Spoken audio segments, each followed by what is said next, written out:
बेटी की परवरिश। जिंदगी किसी को किस मोड़ तक ला सकती है। एक दिन कविता अपने पति से कहती है, कौन है ये बच्ची, बताते क्यों नहीं, क्यों लेकर आए हो इसे यहाँ? कविता, ये मेरी बच्ची है। माँ पापा मेरी शादी शिवानी से करने के लिए मान नहीं रहे थे, लेकिन मैं उससे बहुत प्यार करता था। अब वो इस दुनिया में नहीं है, लेकिन सन्निका की जिम्मेदारी मेरी है, इसे मैं अपने पास ही रखूंगा। कविता ये देखकर सुनकर सन्न रह जाती है। कैसी बात कर रहे हैं आप, लोग क्या कहेंगे, मैं कैसे इस बच्चे के साथ जीवन चलाऊंगी? देखिए, इसे देखकर मुझे टेंशन हो रही है। आप इसे ले जाइए यहाँ से, मेरी भी तो बेटी है, मैं उसका हक कैसे मार दूं? दिनेश कविता को किसी तरह समझा लेता है। देखो सन्निका, ये आज से तुम्हारी माँ है, इन्हें तुम्हें माँ कहना है। कविता को तो सन्निका को देखना भी गवारा नहीं है, फिर वो उसकी माँ कैसे बन पाती? और शायद दिनेश भी ये हकीकत जानता था कुछ साल बाद।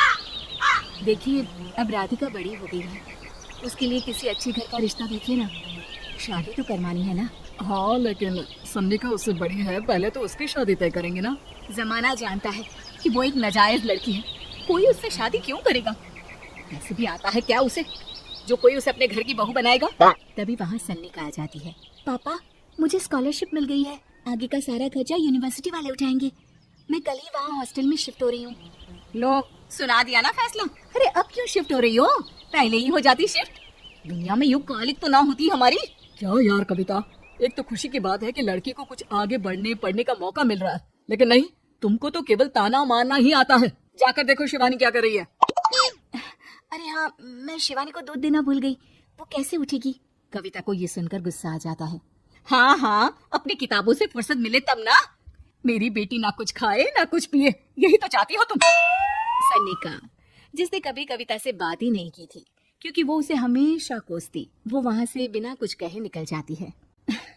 खाना तो पूरा बन गया, अब जाकर आराम से पैकिंग करती हूँ, कल वक्त से निकल जाऊंगी। देखिए जी, वैसे तो ये लड़की मुझे एक आंख पसंद नहीं, अपने कमरे में पैकिंग कर रही है, अरे मुझसे तो कभी बात भी नहीं करती। आप साफ साफ बोल दीजिए उसे कि घर से जाएगी तो सारा काम कौन करेगा, उसकी माँ।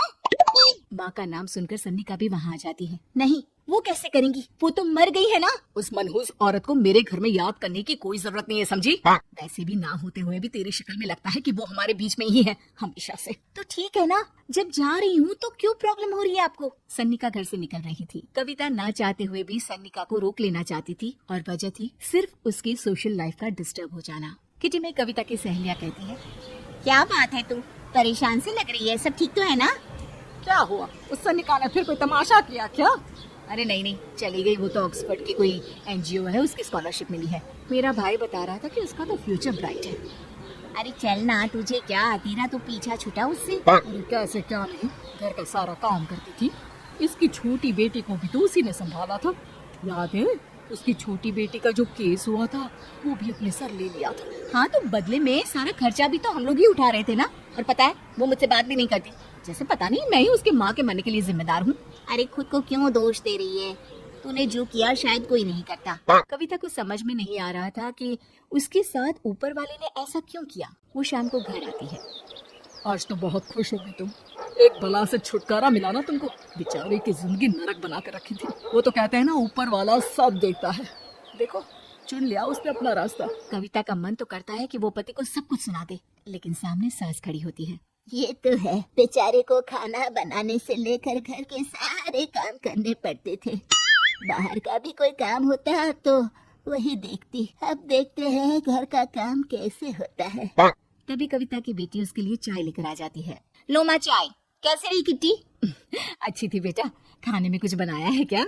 हाँ, सन्निका दीदी जैसे ही सब्जी बना दी है, आप रोटी बना लो, और हाँ, कल मैं चली जाऊंगी इलेक्ट्रिक बिल और राशन लाने के लिए। अच्छा अच्छा, पैसे मैं दे दूंगी। सन्निका कार्ड दे गई है ना? हाँ माँ, एक कार्ड तो देकर गई है। अरे चोर नहीं थी वो, मेरे बेटे का ही खून है, पता नहीं कितना घमंड भरा है इसमें। अरे छोड़ो ना माँ, जिसको जो बनना था वो बन ही जाएगा। अच्छा माँ, कल चलना है उसके कॉलेज में, सभी पेरेंट्स को बुलाया गया है। अब कविता तो जाने से रही, तो हम ही साथ चलते हैं। हाँ बेटा, उस दिन माँ की बेटी का है ही कौन। अब क्या था, कविता का गुस्सा फूट पड़ता है। हाँ, आप लोगों के जैसे तो इंसान नहीं देखे मैंने। अरे मेरे सामने ही अपनी नाजायज बेटी को लाकर बिठा दिया। रोज मैं उसे देखती तो एहसास होता कि कैसे आपने मुझे इतना बड़ा धोखा दिया। जरा सोचिए तो, अगर ऐसा ही कुछ मैंने किया होता तो। अरे रहने दे, क्या नहीं किया तूने उसके बदले में। उस मासूम के साथ क्या क्या करती थी सब जानते हैं हम। अरे छोड़ो ना माँ, ये तो एक बात लेकर बैठ जाती है। चलो सोने चलते हैं। अगले दिन दिनेश और उसकी माँ सन्निका के कॉलेज में जाते हैं। कैसी हो बेटा, मेरा नाम रोशन करना। जरूर पापा, ये ले बेटा पैसे रख ले। नहीं, वो कविता ने काट दिया है। अरे बेटा, वो माँ है तुम्हारी, उसका नाम क्यों लेती हो? अरे हटाओ दी, किया ही क्या है उसने इसके लिए, क्यों माँ बोले। तभी वहाँ सन्निका की टीचर आ जाती है। सन्निका की माँ नहीं आई। जी नहीं, वो घर में बेटी है ना, सबका एक साथ आना तो मुमकिन नहीं था। तो उन्हें भेज देते, हम सभी उनसे मिलना चाहते हैं। मानना पड़ेगा, बहुत अच्छी तरह से पाला है उन्होंने अपनी बेटी को। क्या घर का काम, क्या बाहर का, कॉन्फिडेंस तो कूट कूट कर भरा है। पैसे रुपये के लिए भी इसे किसी का मुंह नहीं देखना पड़ता। स्कूली शिक्षा भी लाजवाब है।